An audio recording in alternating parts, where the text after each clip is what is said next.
السلام علیکم ورحمۃ اللہ وبرکاتہ۔ اعوذ باللہ من الشیطان الرجیم، رب اشرح لی صدری ویسر لی امری واحلل عقدۃ من لسانی یفقہوا قولی۔ آج کی اس خوبصورت محفل جو استقبال رمضان کے حوالے سے منعقد کی گئی ہے، پہلے تو میں چند نکات رمضان المبارک کی تیاری سے پہلے اور چند نکات رمضان المبارک کے بابرکت مہینے میں کرنے والے اعمال کے تعلق سے عرض کروں گی انشاءاللہ تعالی۔ انتہائی عزیز ساتھیوں، جیسا کہ ہم سب جانتے ہیں اور دیکھتے ہیں کہ رمضان المبارک کے آتے ہی فضا میں خوشی کی لہر دوڑ جاتی ہے، ہر طرف مسرت و شادمانی کا ماحول نظر آتا ہے۔ رمضان کا مہینہ رحمت برکت والا، انتہائی عظیم اور عظمت والا مہینہ ہے۔ اس ماہ کی عظمت و برکت بلا شبہ عظیم ہے، لیکن کیا اس کی برکتیں اور رحمتیں ہر اس شخص کے حصے میں آ جاتی ہیں جو اس مہینے کے پائے؟ نہیں، بلکہ ایک کسان کی طرح جو بندے مومن محنت اور عمل کرے گا تو جنت کے انعامات کی فصل تیار ہوگی، اور جتنی محنت اور مجاہدہ ہوگا اتنی ہی اچھی فصل تیار ہوگی۔ اور جو شخص بھی غافل کسان کی طرح غفلت اور سستی میں رہے گا تو روزہ، تراویح، قیام لیل، شب قدر وغیرہ کی رحمتوں کی ساری بارش بہ جائے گی اور غافل انسان کے ہاتھ کچھ نہ آئے گا۔ خوش نصیب ہوگا وہ جسے ایک بار پھر رمضان المبارک کی بابرکت ساعتیں، ایام میسر آئیں اور وہ ان سے بھرپور فائدہ اٹھانے کی کوشش و تیاری میں لگ جائے۔ اور انتہائی بد نصیب ہوگا وہ جسے یہ مبارک مہینہ اور اس نیکیوں کے موسم بہار سے فائدہ اٹھانے کی طرف توجہ نہ کرے۔ اللہم لا تجرنا منہ۔ رمضان المبارک سے بھرپور فائدہ اٹھانے کے لیے ضروری ہے کہ پہلے سے ہی ہم اس کی تیاری میں لگ جائیں، جیسا کہ ابھی ہم نے آج کی اس مبارک محفل میں حضور اکرم صلی اللہ علیہ وسلم کا شعبان سے ہی تیاری شروع کرنے کے لیے کمر بستہ ہو جاتے تھے، اور آپ اس مبارک مہینے سے ہی وہ اعمال شروع کر دیتے تھے تاکہ رمضان میں ان اعمال کی بھرپور طریقے سے ادائیگی ہو سکے۔ حضور تو آئیے ہم سب مل کر رمضان المبارک کی تیاری کے لیے خود بھی ایک قرآن و سنت کی روشنی میں لائے عمل تیار کریں۔ شعبان سے پہلے سب سے پہلی تیاری یہ ہونا چاہیے کہ ہم عزم مصمم کریں، یعنی پرعزم اور مضبوط ارادہ کریں کہ اس ماہ سے بھرپور فائدہ اٹھانے کی جد و جہد کریں گے، اور اس مہینے کے مبارک مواقع سے خاطر خواہ استفادے کی کوشش کریں گے،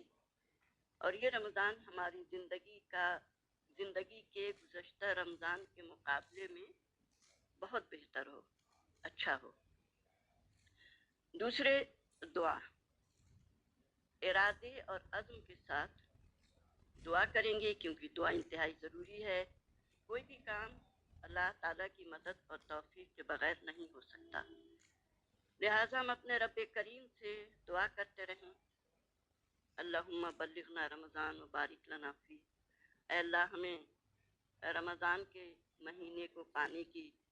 سعادت عطا فرما اور اس میں ہمارے لیے برکتیں ڈال دیں، زیادہ سے زیادہ اس کی رحمتوں برکتوں سے فیضیاب ہونے کا ہمیں موقع عطا فرما، توفیق نصیب فرما۔ تیسری یہ کہ ذہنی تیاری، یعنی ہم اپنے ذہن کو رمضان مبارک کی تیاری کے لیے یکسو کر لیں۔